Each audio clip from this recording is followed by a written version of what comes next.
Hi, I'm Anthony Turner, and today we're going to do a Season 3 episode review of, for the first episode of Once Upon a Time. The Truest Believer, I think it is called. So, Once Upon a Time is one of my favorite shows. It's surprisingly so. I remember when I first sat down to watch Once Upon a Time back in Season 1, and I didn't know what I was getting into. I just knew I like fairy tale stuff, I like Disney, and so I wanted to watch it, and it blew me away. This third season looks freaking amazing. Like, they started off so good. I think there was the most action, the most magic use in this season than there is in the first two seasons. So I'm really excited about that. I have some notes here, so if you see me looking over here, this is what I'm looking. I'm looking at some notes of some stuff that I want to talk about. So let's just start with the pluses of the season. Once Upon a Time is back. It's better than ever, like I said.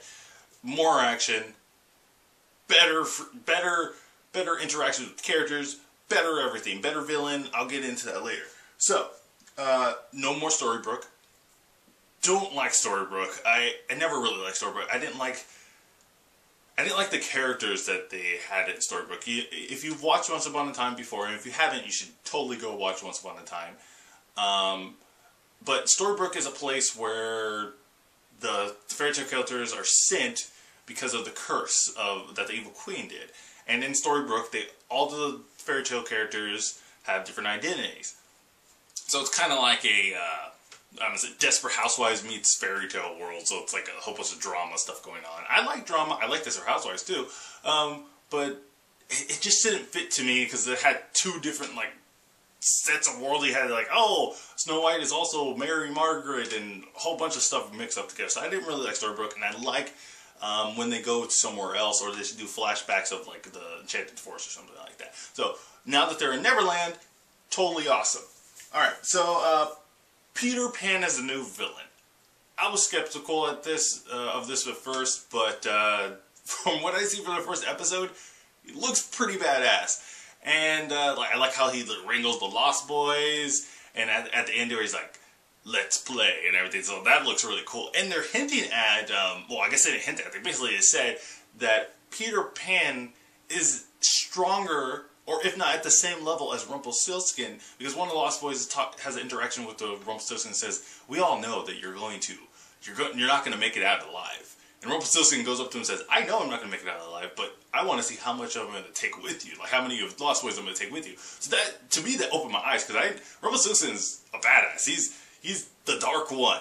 And the only person that's been almost on par with him, just a little bit on par with him, is Regina or Cora. And even then, he's, dispatched them easily. Aside from when he was sick. So, yeah, I'm really interested to see how they're going to do this to Pan and everybody else, going against him, because apparently he's supposed to be a badass. So, other thing I got here is more Rumpelstiltskin and Hook. I love those two characters. Rumpelstiltskin is one of my favorites. A lot of people hate on him because he's mean, but I like Rumpelstiltskin, and I love Hook.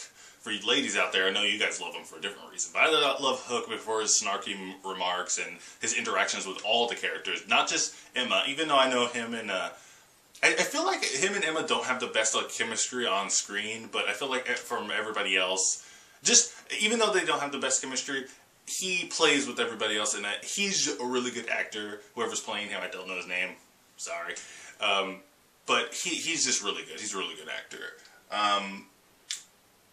Tamara is dead. I love it. If Tamara was the villain in the last season, towards the middle, I think she starts becoming the villain, along with some other random dude. We're gonna call him Baby or Daddy Issues guy.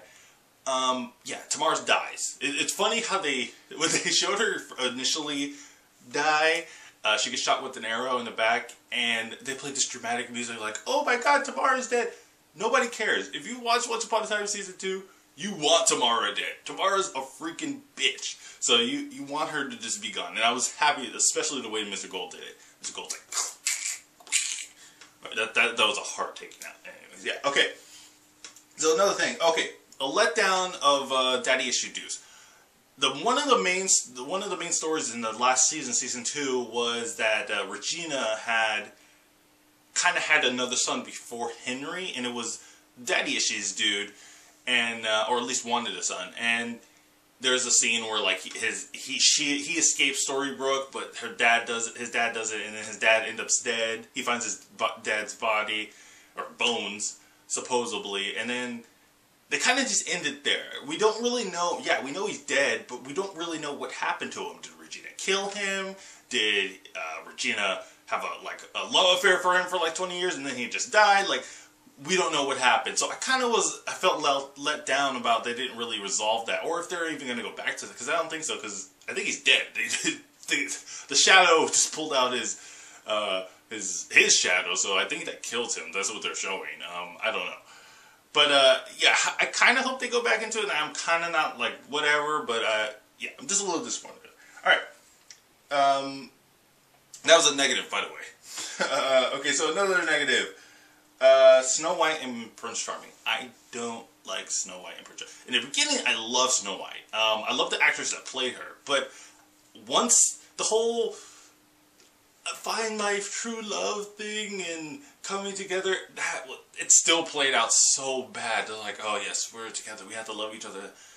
I know you guys are in love with each other, I know you guys are true love, but you don't have to constantly say it every time. Plus, Prince Charming sucks. He's supposed to be this prince, he's supposed to be this fighter, but he sucks. Every time they get in a fight, he's the one that gets his butt kicked. So Snow White is still more badass than him. But anyways, oh, one more plus I missed. Mermaids. Mermaids are back. Yeah, I saw a preview before of they introduced Ariel, but that's back in Storybrooke, so I don't know how they're going to do that. But the mermaids here in Neverland look freaking awesome. So that was a great scene when they were fighting the mermaids and everything, so yeah, alright.